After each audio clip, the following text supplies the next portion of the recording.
Hey everyone, welcome to my channel. और आज मैं आप लोग को पढ़ाने वाली हूँ वन पीरियड बाइनोमियल मॉडल। ठीक है, तो वन पीरियड बाइनोमियल मॉडल का हम लोग क्वेश्चन के बारे में, जहाँ पे टाइम आप लोग का t0 से लेके t1 तक होता है। ठीक है ना, इसके क्वेश्चन में हम आते हैं, न्यूमेरिकल में आते हैं, इससे आप ज़्यादा समझ पाओगे। जैसे कि क्वेश्चन में यहाँ पे देखो, considered a stock currently priced at rupees 200। ठीक है, वन पीरियड लेटर, यहाँ पे टाइमिंग बोल दिया है, एक साल बाद, it can goes up to rupees 250। यहाँ पे क्या बोला है कि one period later it can go up to 250 and increase of 25% or down to 160, a decrease of 20%. Assume a call option with an exercise price of 200. The risk-free rate is 7%. What is the value of call option? यहाँ ये question एकदम simple है, क्या इसमें कुछ नहीं है, बस हम लोग को मेन चीज़ समझ लेना है। तो अगर हम लोग ये वाला वन पीरियड बाइनोमियल पीरियड अगर बनाते हैं ना, तो उसमें हम लोग सबसे पहले दो तीन चीज़ हम लोग को देखना पड़ता है। एक तो टाइम पीरियड देखना बहुत ज़रूरी है कि ये वन पीरियड बाइनोमियल मॉडल का है कि टू पीरियड बाइनोमियल मॉडल का है, क्योंकि हम लोग को टू पीरियड बाइनोमियल मॉडल भी पढ़ना है। तो हम लोग को पहले फर्स्ट में पढ़ रहे हैं वन पीरियड बाइनोमियल मॉडल। ठीक है, तो इसमें क्या होता है ना कि इसमें बात बोला रहता है कि मे भी हो सकता है कि आज इसका प्राइस 200 है, कल होके मतलब एक साल बाद जाके उसका प्राइस 250 भी हो सकता है या 160 भी हो सकता है। तो यहाँ पे 25% बढ़ा है और 20% घटा है। तो इसमें मतलब हम लोग को डायरेक्ट ऐसे परसेंट होता है ना, 200 इंटू 25% बाई 100, तो वैसे नहीं निकालना है, क्योंकि इसका वैल्यू ऑलरेडी बोल दिया है क्या कि पहले 200 था, उसके बाद अभी 200 है, फिर एक साल बाद जाके 2 से 50 इसका वैल्यू होगा। ठीक है, तो यहाँ पे बोल दिया है तो डायरेक्ट हम लोग फिगर बना देंगे। मतलब फर्स्ट स्टेप हम लोग का क्या होगा, create the binomial price tree. हम लोग फर्स्ट में क्या करेंगे, फर्स्ट स्टेप क्या होगा, मैं आपको शॉर्टकट में एकदम बता रही हूँ कि आपको इजी होगा। बाइनोमियल ट्री होता है ना, वो हम लोग को पहले कंस्ट्रक्ट करना होता है। कंस्ट्रक्ट कर रहे हैं, तो कंस्ट्रक्ट जब कर रहे हैं तो आज का कितना बोला है कि आज मेरा वैल्यू स्टॉक का 200 है, और कल जाके वो ये भी तो हो सकता है ना कि वो बढ़ भी सकता है 2 से 50, मतलब 50 रुपये से वो बढ़ भी सकता है, और फिर 1 से 60 रुपीज़ भी हो सकता है। ज़रूरी थोड़ी है कि हमेशा बढ़ेगा या घटेगा। It is a future assumption है। ठीक है, एज्यूम किया हुआ है। तो ये हो गया, तो इसको हम लोग S0 मान लेते हैं, और इसको SU मान लेते हैं, और इसको SD मान लेते हैं। ओके, तो अब स्टेप 2 में क्या होता है, देखो, find the option value at each final node, possible call value at expiration. Call value at expiration निकालना है।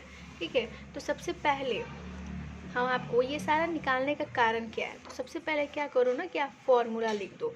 कॉल क्या बोला है क्वेश्चन में, आप देखो कि what is the value of call option. तो कॉल ऑप्शन का फॉर्मूला क्या होता है, तो फॉर्मूला होता है CU into probability of range plus CD by 1 minus P by आपको 1 प्लस R होता है। ओके, ये फॉर्मूला है। तो जब ये फॉर्मूला है तो हम लोग को क्या क्या निकालना है, CU निकालना है, CD निकालना है, प्रोबेबिलिटी निकालना है, और R हम लोग का दिया हुआ है। तो हम लोग क्या करेंगे, CU निकालेंगे। तो CU निकालने के लिए यहाँ पे आप देखो possible call value at expression निकालना है।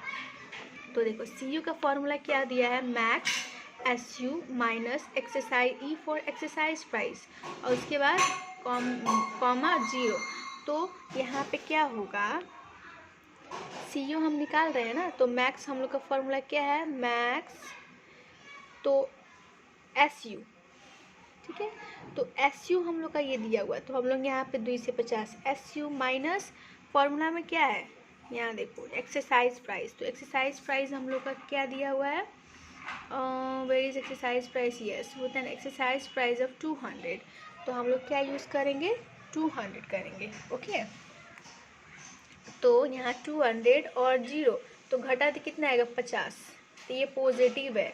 अगर इसमें क्वेश्चन में आता है जैसे कि ये इन द मनी है कि आउट द मनी है, ऐसे करके क्वेश्चन आता है, तो अगर ये पॉजिटिव होगा तो आप बोल सकते हैं call is in the money, is in the money, ठीक है।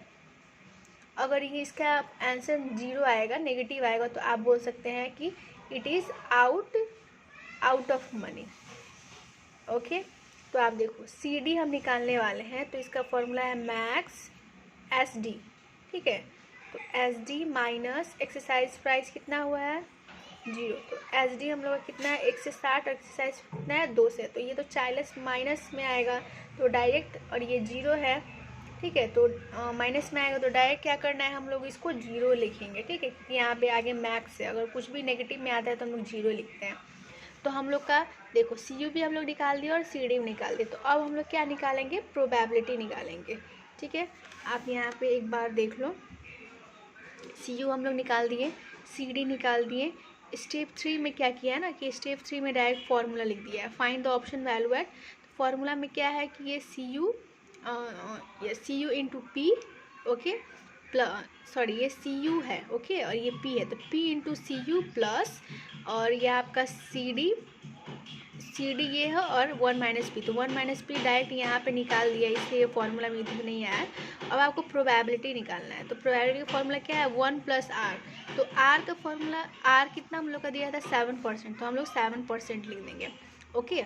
तो उसके बाद हम लोग का U माइनस D, ये बताते हैं हम क्या होता है। D मतलब क्या हो गया, ये डाउन फैक्टर, U मतलब क्या होता है ऑफ फैक्टर, ठीक है। तो ऑफ और डाउन फैक्टर निकालने का फॉर्मूला हम लोग का होता है, आप सबसे जस्ट सिंपली है कि ऑफ फैक्टर निकालना है ना, तो ये 2 से 50, ठीक है, 2 से 50 डिवाइडेड बाई S0, 2 से कर दो। डाउन फैक्टर निकालना है तो 1 से 60 बाई 2 से कर दो, तो हम लोग का यहाँ पे 0.8 और यहाँ पे हम लोग का 1.25 आता है, ओके। तो अब हम लोग क्या करेंगे, इसका डायरेक्ट हम लोग वैल्यू डालेंगे, 0.60 आ गया, और 1 माइनस P मतलब इतना, तो डायरेक्ट ये वैल्यू डाला है। देखो ये फॉर्मूला मैंने यहाँ पे लिख दिया है, तो आप ये चीज़ आप यहाँ पे भी कर सकते हो जाएगा। तो ये आपका हो गया कि फर्स्ट 1 पीरियड बाइनोमियल मॉडल, ठीक है, एकदम इजी है और क्लियरली आप समझ सकते हो। तो अगर जब ये इस चीज़ में ना आपको अप एंड डाउन फैक्टर जब देगा ना, तो हम लोग का रिस्क फ्री रेट और टाइमिंग एकदम ध्यान से देखना पड़ेगा। क्यों? क्योंकि रेट में हम लोग का जब अगर हम लोग नहीं देखेंगे ना, तो रेट में अगर गड़बड़ हो जाएगा, और रेट कहाँ पे यूज़ होता है हम लोग का, यहाँ पे। अगर ये गड़बड़ हुआ तो फिर हम लोग का आंसर भी गड़बड़ ही हो जाएगा। तो यहाँ पे हम नेक्स्ट क्वेश्चंस आएगा तो वहाँ पे हम बताएंगे। तो रिस्क फ्री रेट इज़ 7%, ये पर एनम का दिया हुआ है, क्या यहाँ से लेके यहाँ तक 7% है, और ये 1 पीरियड रेट का भी दिया है, 1 पीरियड रेट ही का है, मतलब 7% 1 पीरियड रेट का वैल्यू दिया हुआ है, इसीलिए इसमें कोई चेंजेस नहीं है, मतलब डिवाइडेड बाई 2 या 4 ऐसे कुछ नहीं हुआ है। तो ये डायरेक्टली हम लोग का ये हो गया call option, 1 period binomial period of call option, okay.